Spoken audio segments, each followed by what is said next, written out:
Welcome to Solo Pro Radio. It's the only place for self-employed professionals to grow their business.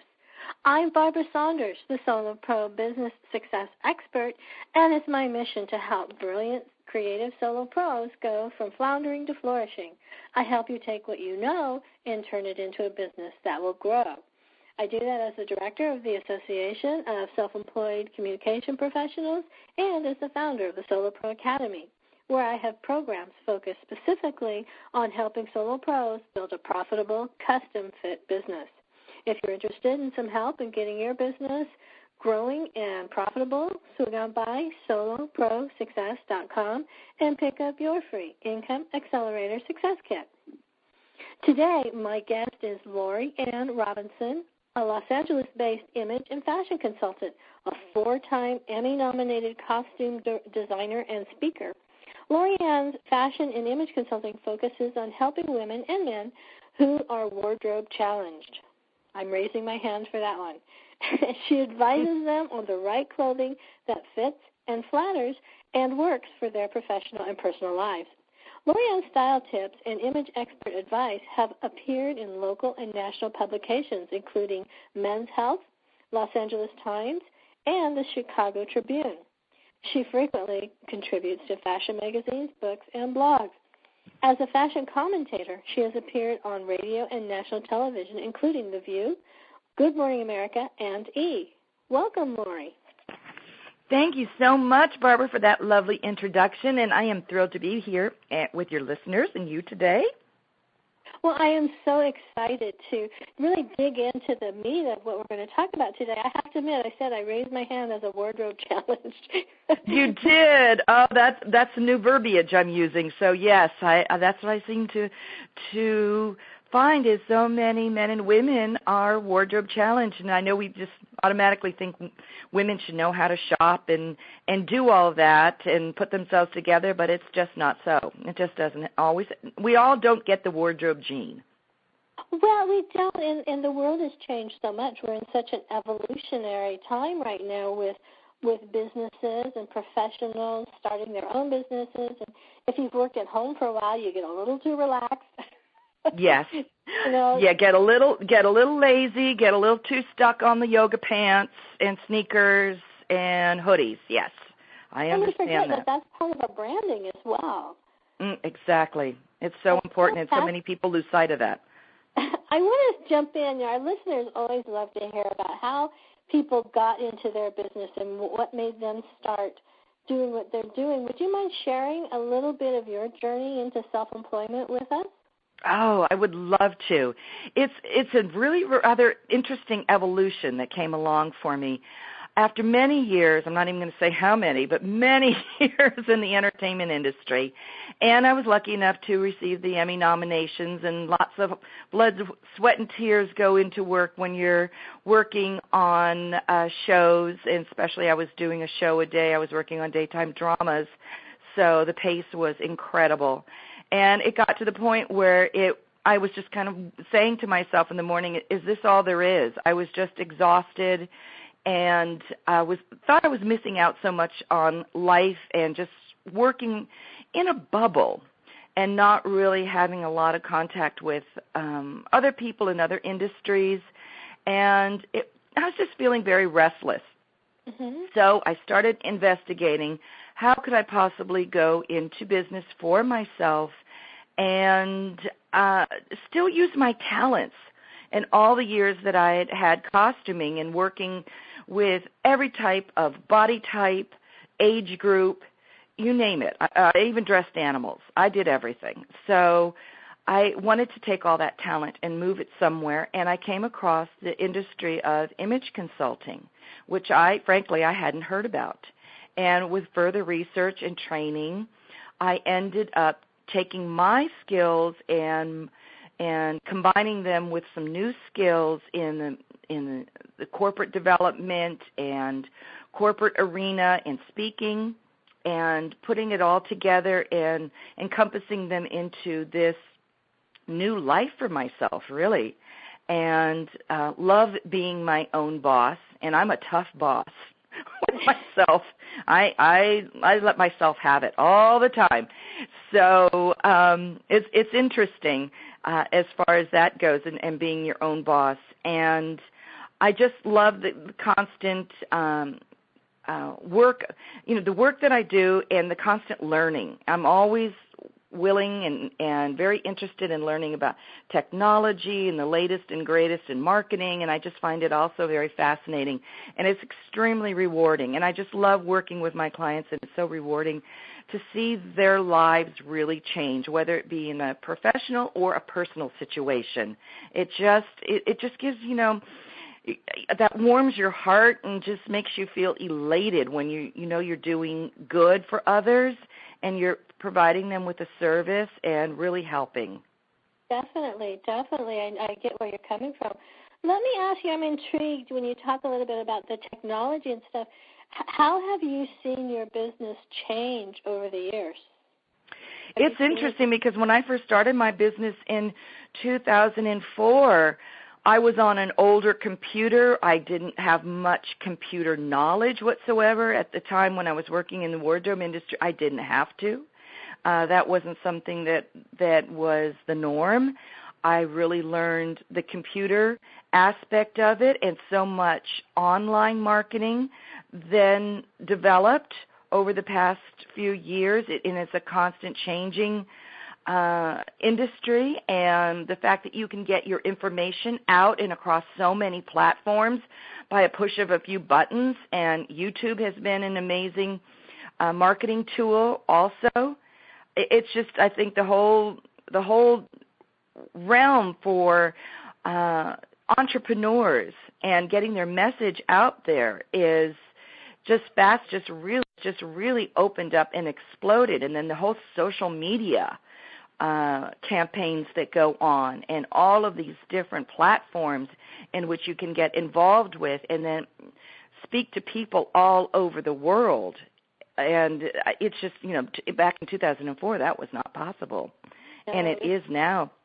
Evolution has it. And you're right about the different channels that people can get out through.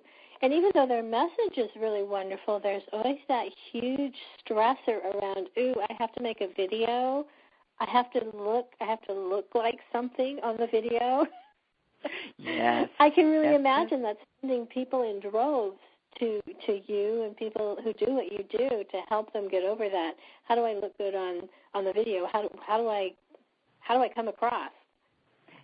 Very important, because video can be a bit unforgiving. Let's put it that way.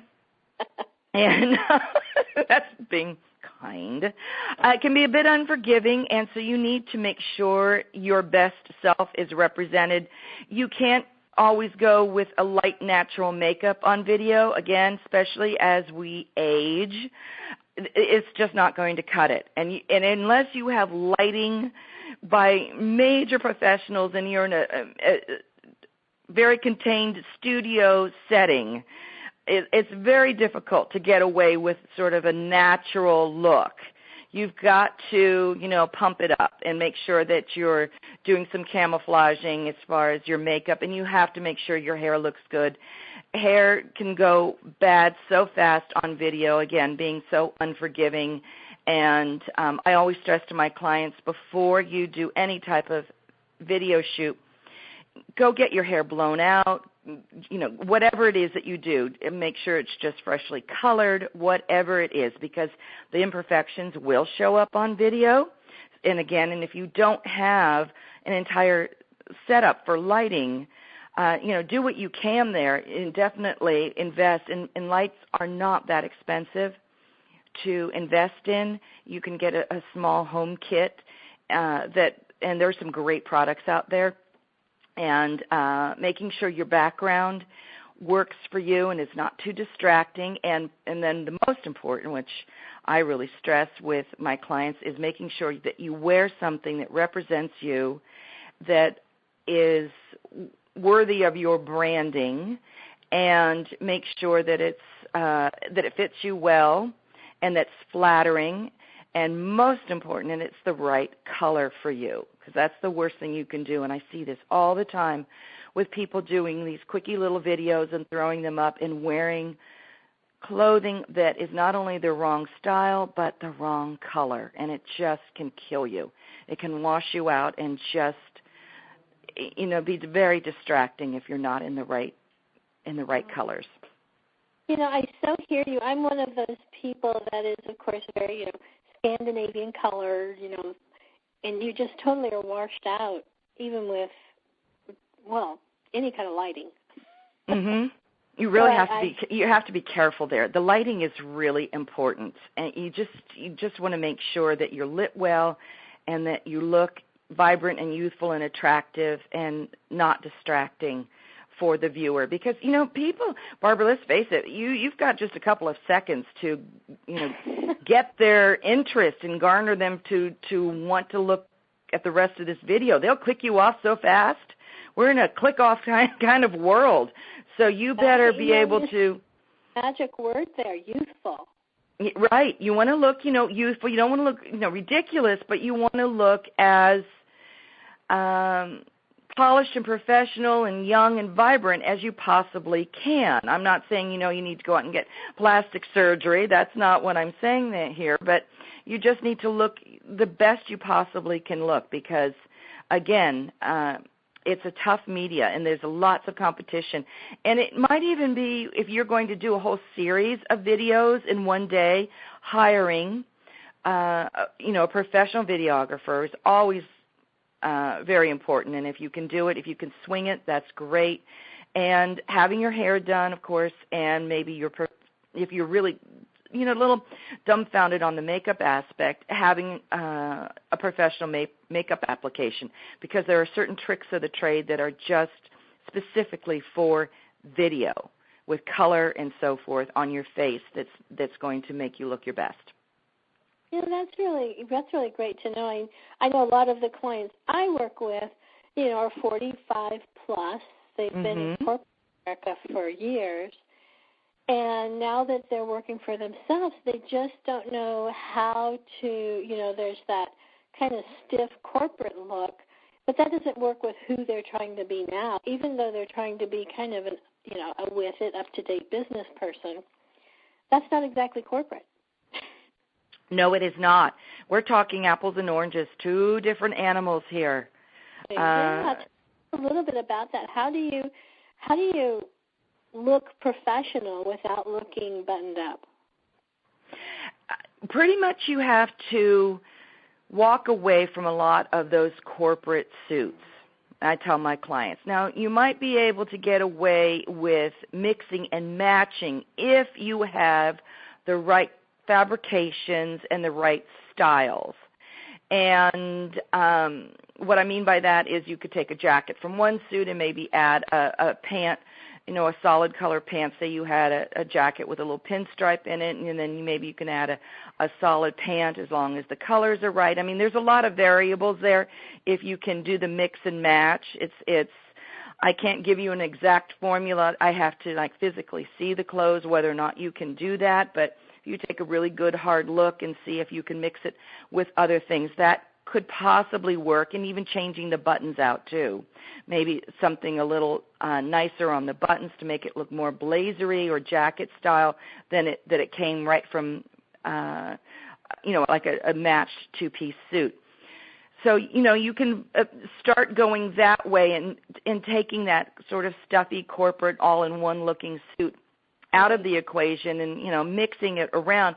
And then what I really love to do with my clients that are in that transitional period is, again, take the slacks perhaps from pantsuits and put like a more casual type of blouse or top underneath, and then great cardigans or some type of jacket that's not so formal, a little bit more relaxed jacket, and kind of mix it up, and then mix it up with some accessories. And it still keeps you polished and professional because you have that third layer on, which is always going to bump you up a bit, whether it be a cardigan, a jacket, whatever it is, to have that top layer on. It's just going to immediately give you an air of professionalism Okay. And, of course, with some accessories. With, when a lot of people are in, like, the hardcore corporate industries, their accessories are very minimal. You're dealing with little pearls and little studs, and you're not doing, like, fun jewelry. And if that's something you always wanted to do, now that you're an entrepreneur, you can then investigate and start venturing into some more interesting jewelry pieces and scarves, and I think those are great additions to wardrobes that kind of will take that looking too buttoned up corporate look curse away from you. The curse, because you just kind of always know you don't want to be wearing those suits to your morning networking meetings if that's no longer your industry, and people will just look at you oddly. Let's put it that way, like, what is she wearing? Because that's not the way most entrepreneurs will dress. There's a little bit more of a but it's a relaxed professional way of dressing. It's not, as you said, so buttoned up.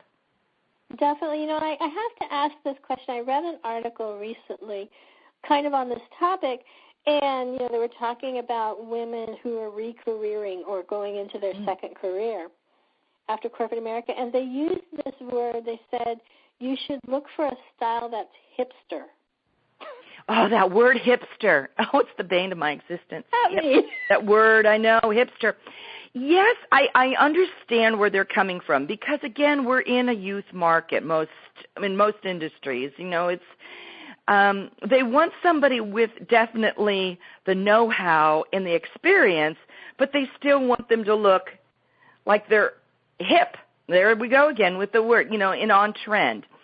So what I suggest with my clients is if you, are in a market where you really want to have that youthful appearance and going out there and looking like you're very current, I say to, have a good core wardrobe. First of all, everything has always got to be working with your body type. That's first and foremost.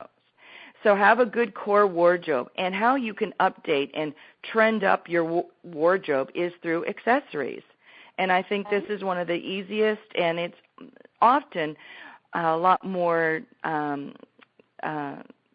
it's easier on the budget and on the credit card is to put, new accessories into your wardrobe. And if you have some really great core pieces that are your right colors, you can then add in some of those trend pieces with your accessories, be it a shoe, a handbag. For instance, we get a lot of different seasons that, leopard or an animal print will be in. And if that's something that you always wanted to wear but never were really sure, and of course when you're in, like, again, an industry where you would not be wearing leopard print, say a Wall Street type industry, normally leopard print, it's not going to be happening.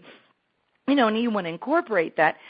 Put in a scarf, put the leopard on shoes, use a handbag, something like that to kind of give you that feeling that you're with it and you've got a trend going on, but you're not overdone. You're not head to toe in leopard, because it might just not work with your personality either to be head to toe in leopard. It takes a strong personality to do that. So you might just want a little taste of it. Well, I love that. It kind of goes a little bit back to the branding. Exactly. It does. That personal branding, it's so important that you're walking the walk and talking the talk with your brand. And this is one thing I notice a great deal when I'm in networking groups is, we spend countless hours and dollars on our marketing materials. Usually, but our website just has to be so, and we labor over it and fight with the designers, and we want everything to just be so with our marketing materials, and it's so labor intensive. But then when we go out there and network and have to face with people, get out from behind our computers, that's where we start to fall short. Because again, like we spoke in the beginning, you get a little bit lazy and you're living in your hoodies all day. So at that point, you need to still consider your brand and how you're representing yourself. So when you do go out there either you're going to meet a client for the first time, or if it's a networking group, that you still keep that in mind. What is your personal brand? What is your branding? What does your company stand for? Are you a luxury business, or are you holistic? What is it that you're doing? And just remember it when you're getting dressed in the morning or whenever, and make sure you carry it through with everything, not only your marketing and your website and your business cards, but it's just the complete package. It's a consistency, isn't it? Yeah, consistency, and I think that's where we fall off the mark a bit, and I've noticed a lot of entrepreneurs will fall off the mark. It's just there's not that consistency throughout their messaging, throughout their entire brand is not always quite right on. That is such an important message for solo-based businesses especially. You know, you can be very successful, but you need to walk the talk, and people need to feel like they're communicating with the same person that they were on Facebook, and, you know, there needs to be that follow-through. Mm-hmm. You know, I was going to ask, I was really interested, you kind of talked about, you know, a more mature woman. You know, she wants to look like she fits in the youth market, but how does she do that without losing that credibility that she's earned, you know, through her knowledge and expertise? I think it's also you want to be age appropriate. You know, I know it's a youth market, but you can't end up going so out of your age realm as far as clothes. You can't be wearing what the 20-year-olds are wearing if you're in your 40s. It just doesn't work. And you can't be wearing, pardon me? No pigtails. Yeah, exactly. And you can't be wearing what your teenage daughters. I sometimes find this an issue with a lot of entrepreneurial women that will shop in the departments that their teenagers are shopping in. And in the stores that their teenagers are shopping in. That's not age appropriate. That's going to make you look foolish. Not hipster, not hip, foolish. It just doesn't work. So you need to keep that in mind, that you still want to be age appropriate, but and current. So it just takes some research. And usually this is, you know, a great deal of my clients are this way. They don't really understand where is that age-appropriate department in this store. Right. And where is it? You know, you just have to learn the brands, and this is what I teach my clients. And we just, you know, we go through the brands, and I teach them what is going to be more figure-flattering for them, because certain manufacturers work with certain body types and fit them far better than other manufacturers. And it's just, you know, years of experience that I've garnered this information. And so you just have to tell the client, you know, and just get them to understand that it's just not all for one and one for all. There's differences that need to be addressed. And so you need to just make sure that you've got a look that is right for you, that is, as far as age appropriate, you know, we're not exposing too much, because that's not going to make you look youthful and hip. That's going to make you look foolish.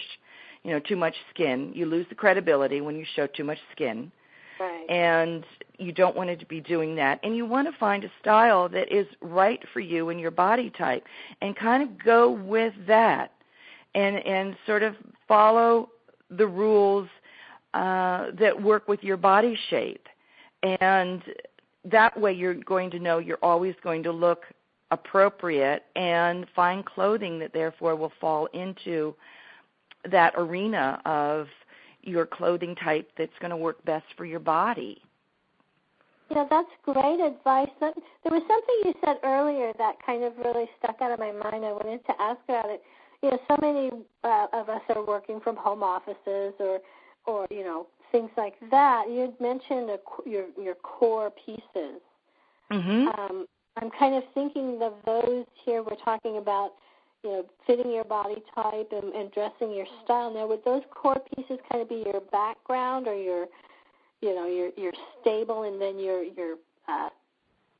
you bring out your youth or your edge with the accessories? Is that accessories, and then you can add in some core pieces are like a great, if you're a pant wearer, let's say, a great fitting pair of slacks. And again, it's going to be in your best neutral or neutrals. And you can build a great core wardrobe on one neutral and then just add in accessory pieces. And I almost think shells, like, tops that you wear under jackets and pants, that can almost be construed as an accessory piece, because you can pick up those for, you're not always going to break the bank with shells if you're working on a budget. And you can add your best color in with the shells, and they change with styles, and they go along with the trends. And, one season there will be, like a slight flounce or a ruffle, and then another season it will be a drape or, whatever it may be that particular season. So you can keep up with the trend that way. But core wardrobe can be, again, a great fitting pair of slacks. It could be a great skirt. If you're a skirt wearer, it could be the perfect dress that you can dress up, dress down, just something very simple, whether it be a wrap dress, a sleeveless dress, some type of sheath. And usually it would be solids more so than prints, because you can get more bang for your buck and longer longevity out of solids than you can prints. Prints are more memorable. Solids, not so much. And then if you change out accessories, then people are not really going to always remember that you're wearing that same basic dress, but if you've got different accessories all the time, it really changes the look. So maybe a couple of jackets that are good core pieces for you. Could be a lightweight one for the springtime and a heavier in the winter, fall. So it's just a handful, say, 5 to 7 pieces that are your go-to pieces, in a couple of different tops, your go-to pieces that they fit you like impeccably, and that you can throw them on and change out your accessories, and you are good to go. And no matter what the situation is, and you're ready to go, and you can be ready to jump at one of those networking events if they come up last minute, or a client meeting last minute, because you've got that basic good core wardrobe that it's your go-to. It almost sounds like you're giving them permission to keep it simple. Yes, keep it simple. I think, isn't that with everything, really? Keep it simple. You can keep it simple. I mean, especially if you are working within a budget, and you can keep it very simple, to start off with. Oh, go ahead. And then build from there, and then build onto your wardrobe from there and just add in. But in the beginning, this way, so when you get caught, and you're not going to be really caught, because you're going to have the right thing to wear. Because the last thing anybody really wants to be worried about is if you have an event to go to, or a meeting, or a breakfast, or a dinner, and not have something to wear, and you end up wearing something that's 10 years old, and that's not the right shoulder line anymore, the length, or whatever it may be, and it's dated, and you're now selling yourself as an entrepreneur that is, competing with the big boys and with a lot of successful people, and then you come in looking like that. And something I notice a lot with a lot of the events I go to is the tugging and pulling. Oh, tug and pull. Yes, I'll see so many ladies, and I've been guilty of it myself, where it's just not quite fitting, or it's past its fitting date. Yes, it's past its date. It's expired. And, weight shifts with women, especially hormones. We shift constantly our weight. It's amazing. And especially as you get into that over 40 realm, it's a yearly shift. 1 minute you're like, I didn't have that. Where's that come from? And then 1 year, and then it's like, oh, I didn't have that last year. Where's that? And why is that there? So it just is a constant shift. So you really have to make sure that you keep up with your shifting too, and not do the tug and pull, because first of all, your self-confidence goes just down the drain when you're yanking and pulling on your clothes. You're self-conscious about it. You don't feel confident in what you're wearing. Your self-esteem, everything. You're defeating your purpose at whatever the event may be, and you don't look like a polished professional. So I make sure I tell my clients to give everything a good fit test. Don't wait until the last minute to put it on before you go out the door. If you're knowing that you've put on a couple of pounds or whatever, you've got to give everything the fit test and the sit test. Sit down in it because, Barbara, what do we normally do with those networking things? We're usually sitting for half of it. Definitely. A lot of times if it's a meeting or even a women's conference, we're seated. So you want to make sure things don't all bubble up and you're going to be fidgeting with your clothes all day long. So give everything a good sit test that it doesn't ride up, do something that it's not supposed to be doing, that you're going to be miserable all day, and you get fixated on that and you're just not going to take in the information. I know those are nightmares everybody has gone through. Let me ask, are there some other pitfalls that you see that self-employed women are maybe making at events or networking meetings in their clothing? Well, just thinking that, we're not 20 anymore. We can't just roll out of bed and look fabulous. Here's newsflash. Doesn't happen. It takes some effort. You can't be lazy. I think the thing is, we all have busy lives. I understand that. Just can't be lazy. You have got to get your grooming down to a science and figure it out. And if it takes professional help, then get professional help to figure out how to do a fast, easy makeup job on yourself that works for you and in your time allowance. You don't have to spend hours in front of the makeup mirror, but you need to know some tricks that get you by. You need to know how to handle your hair. If you cannot handle your hair, then you find someone that can give you a decent haircut that works with your hair, your texture, your facial shape, that it's not going to be a struggle in the morning, and then you're not going to go out to the event looking like Medusa with your hair all over your head. And we've all seen that, right? We've all seen that. And it's just this like, it's not Halloween. It's not Halloween yet. Let your hair go crazy. So figure out a way to get that neck up working well for you and polished. And also make sure that you know the clothes that you're going to be wearing and that you do have those items in your closet that are going to fit you right, that you're not going to end up looking like a bag of rags. That's what I see a lot of is bag of rags. Yes. It's either you lost. One event recently that I went to, and I have to ask this question, what about shoes? Women judge other women on shoes. They do, and I see so many women toddling around on these ridiculous ankle breakers. And I have to admit, I am a loafer person because I've broken ankles.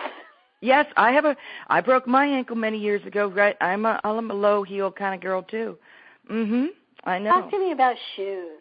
You still can look great with shoes. You just have to do some research with the shoe thing. I having broken my ankle, my high heel days, I can do a kitten heel, but the high heel days are so far behind me, it's not even funny. And I just, go in the shoe department and salivate going, oh, if only.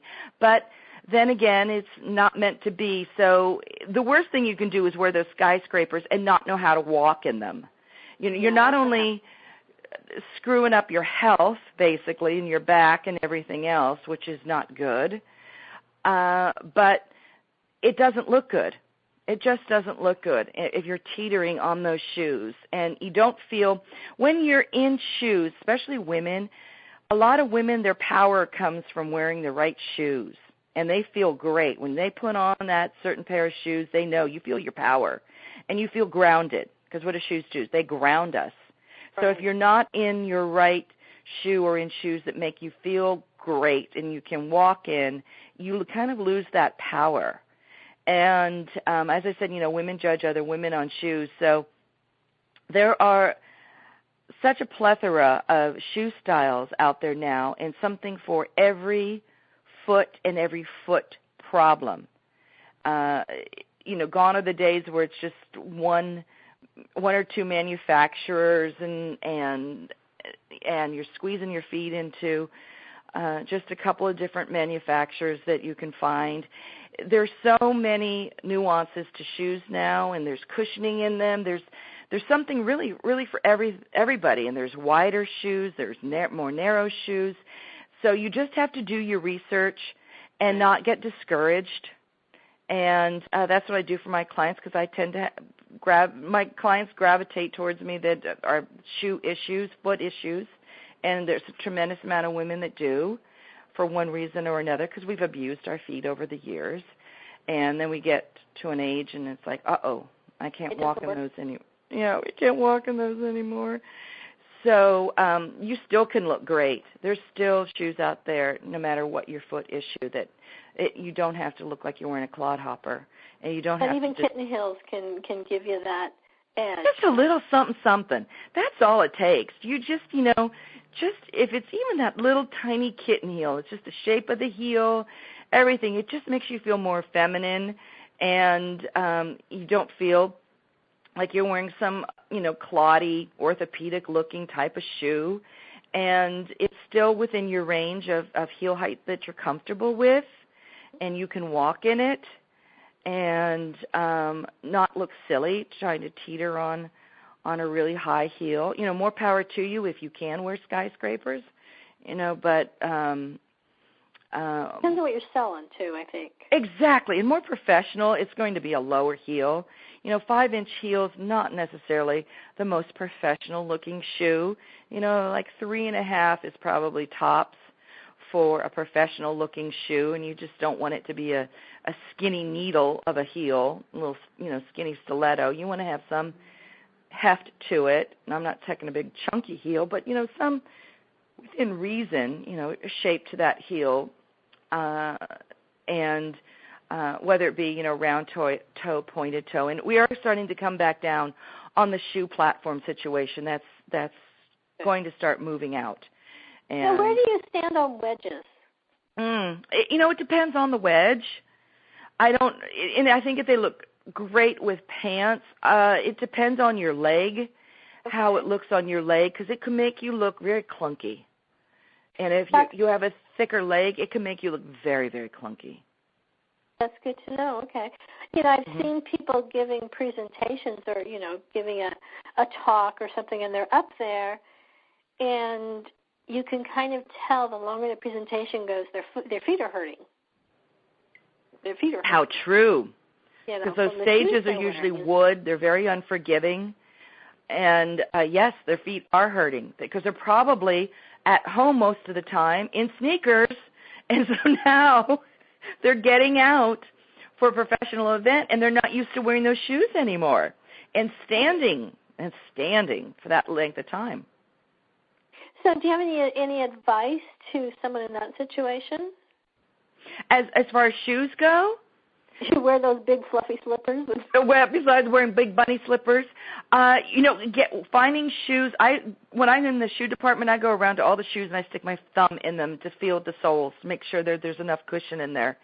I would say if you're going to wear a shoe, you might want to even go up a half size larger and put one of those really great jelly insoles in them.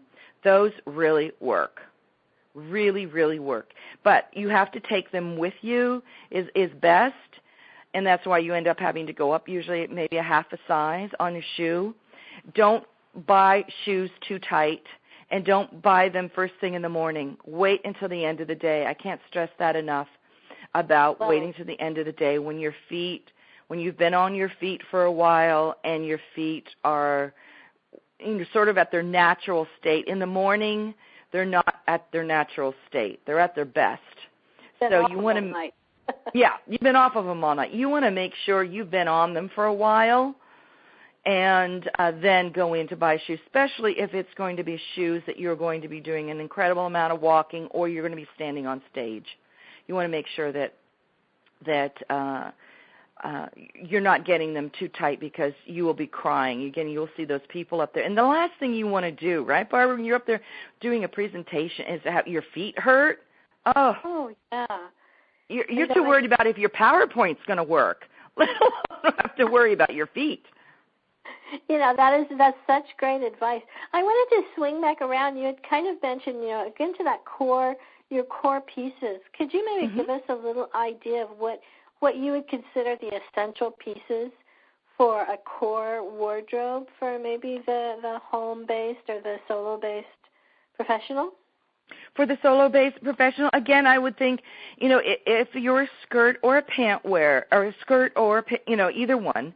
So, if you don't like wearing pants, though most women do now because of the ease of it all, I would say definitely have a couple of those items in your wardrobe. And if you like both, then you can do both. And again, you want to make sure you stick with the styles that are best on you and that work well on your body type.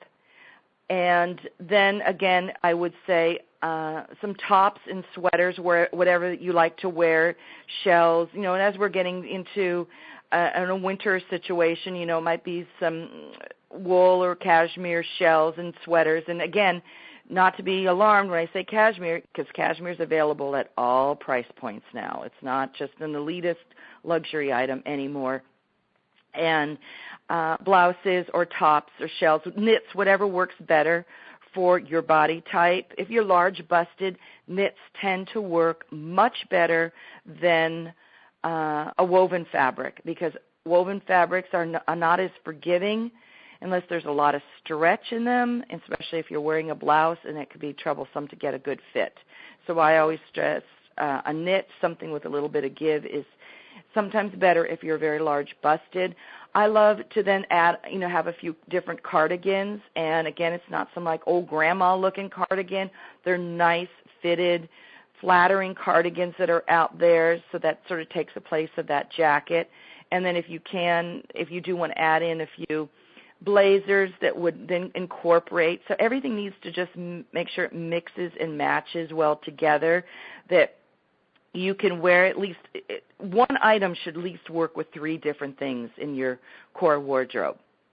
That's sort of a rule of thumb. Just make sure it works with 3 different items so that you can get the biggest bang for your buck. And it works that way. And if you have to have a coat, of course, you want to throw a coat in there. And always, if you like leather, a nice leather jacket would work in there, or whatever the fabrication that you like that's a little bit heavier, but it's not necessarily a blazer, a little bit more casual, that you can add with a nice slack and a sweater that will still make you and keep you looking professional, but it would be maybe for, a little bit different kind of meeting. It could even be if you're going to a conference and something you're going to be sitting in a cold air-conditioned room for hours. So I think adding some type of leather or leather-like looking jacket into your wardrobe is good, something casual, but what I like to call it is like an upscale casual. We're not talking denim. We're talking a little, it's more in the upscale. Well, that brings up the question, where does denim fit in your professional wardrobe? Oh, boy, denim is a tough one. And again, it depends on what you're doing. If you're working with, say kids or after-school programs, or you're doing that kind of coaching, yes, denim, by all means, so that your clients can relate to you better. I say, yes, go for the denim. It depends on your market. If you're going to wear denim, I like to advise wearing what I call the nicer denim. I like dark denim. It's dressier. It looks nicer. It's not the faded out denim by a long shot. And if you are going to wear denim to an event, if it's a conference, I don't always say denim is a good idea to wear networking. It's not one of my dues for networking is to wear denim, but I like the dark denim if you indeed want to do it. It looks a lot dressier, a little bit dressier denim. No, we're in a very denim society now. We are, and so it makes it difficult to kind of know when it's appropriate. And I think you want to make sure you're appropriate when you're... Right, and I think if you keep it dressy, you keep it somewhat dressy, if you're doing the denim with a great boot and maybe a leather jacket and a sweater underneath, or a top underneath, or a blazer. You keep it fairly dressy looking. You're not wearing just denim and just a T-shirt. Yeah. You're not doing that. Okay. You've got to, bump it up a bit. You can't wear the stuff that you're wearing to the grocery store to a networking group. That's exactly what a home-based woman really needs. That little bit of counseling on. Yes, and it's really not a lot. And you can do this on a budget. You could do it at any budget, really, and it's not going to break the bank. It's just, again, having a few great go-to pieces and great accessories that are going to take you to these different types of events. Some people just go to morning events, and you could be a little bit more relaxed on a morning event than an after-work evening event, of course. It could be a cocktail type event. Then it's a little bit different. So it depends on what time of day the event is also that's going to... Tell me, Lorianne, this has been just such great information. What's the process that you take a client through when you first start working with them? Well, after I have done a conversation on the phone, I let everyone know that I give a free 30-minute strategy session, and we sort of figure out what your core interests are and what you really want to accomplish in the time with me, and what you're really looking for, whether it be professional or personal or a mix of both, and what you're trying to attain if it's going to be you're just looking to get ahead in your job, or you've just been promoted, or you're dating, or whatever it may be. We take a look at that, and then I suggest which one of my programs would work best for you. I work on packages, so I have different packages. So then we would set up a meeting in person, and I usually like to start everybody off with a color analysis so that we can determine your best colors. Now, this is what's really key as we get older, knowing your best colors, because you could just kill your look. Just absolutely, everything that you do, you could be in the great clothes, body shape, everything else wise. The clothes can be perfect for all of that, but if they're not the right colors, you're defeating your purpose completely. And as we get older, color is so incredibly important. So I like to start everybody with a color analysis if they hadn't prior had one. And clients either bring me items of clothing that they have, or I will go to their closet and do a closet analysis. It depends on what they want. Sometimes they don't want to even deal with anything that's in their closet. They're like, nope, I'm done with all of that. It's all going to charity. I'm going to start fresh. So, really? Now, do you yes.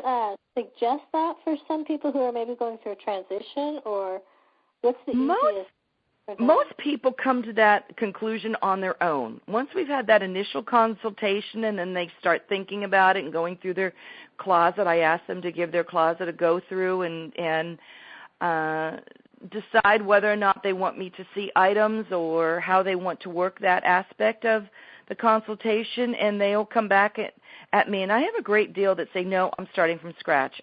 Nothing in there, everything's worn out. I'm done with it all. And so we just start building a wardrobe for them, brand new, fresh.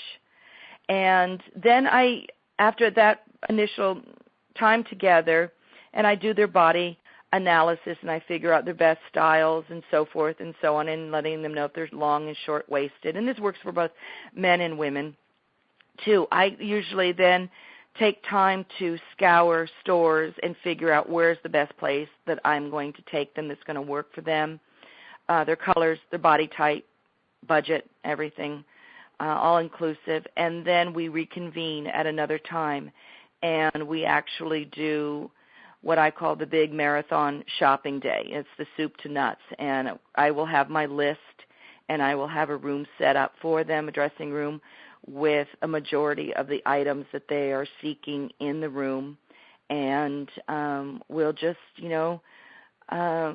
start working it and trying clothes on and then, visit the shoe department and accessories and all of that, so that we make sure that everything is working together. And then I show them how to blend it all together, how it works, how, this goes with this, and this, and this goes, and I show them how it all works together and the accessories, so that we get a really good comprehensive wardrobe. So you kind of shepherd them through it, and you're there right at their side. Well, excellent. Right. Lorianne, this has been so much fun. Let's let people know how they can get in contact with you. Should they? I would love that. I would love to answer questions. And I've got a wonderful newsletter, and I want to start answering questions that you may have. I'm going to do a special section on the newsletter for, an Ask Lori type of question, because everyone's got these burning questions out there that they get confused and not really quite sure. And some of the information out there can be a little daunting and conflicting, and they're not sure which way to go. So they can find me at www.larconsultants, consultants is plural, and you can sign up for my newsletter there. And I do offer virtual consultations, so not to worry if you are not in the Los Angeles area, though I do have people that fly in from all over the world. It's rather interesting, my spectrum of clients, that if they're stop over here on a business trip or whatever, they will stop and take a couple of days to work with me. I just love that. But I also, as I said, do virtual consultations, and we can do that via Skype, which I love. Thank you, Skype, and help you through your wardrobe. You can show me wardrobe, send me pictures. I can give you fresh ideas on how to mix and match your current wardrobe, because sometimes it just takes a fresh eye to show you what to do, and items that you can buy, I could let you know, and so forth. So that's always a fun way to work, is via the virtual consulting and Skype. That sounds like really fun. Do you ever help people with they're online shopping, giving them ideas where to go? Yeah, of course.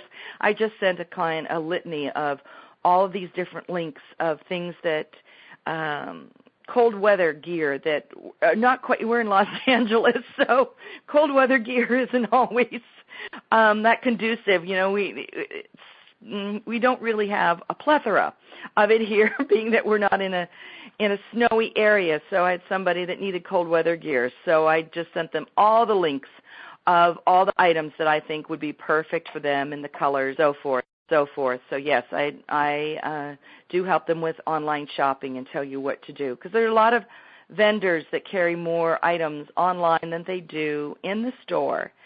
So I let my clients know that. And some can be a little intimidating for some people. Yes, it can. The store experience. So that's excellent. I just love that. Lori, this has been so much fun. Good, Barbara. I've been a part of your show today, and I hope I gave some good information, that everybody has some good takeaways, so that they can actually go in front of their closet now and tackle it and figure out, what's going on in there and their look. Go boldly, right? Go boldly, where no man has gone before. And as I often say, may the force be with you. There you go. Well, Lorianne, this has been so much fun. You have just shared so much fascinating, really, really useful information. And I think it's so interesting how close this is to your branding of your business. It's huge. That it is. And I enjoy working with entrepreneurs, and we all need to stick together and support one another. That's the name of the game, isn't it? The rising tide totally does lift all the boats, doesn't it? It does. We need to stick together and work together and be supportive, and I think we will all succeed if we keep that in mind.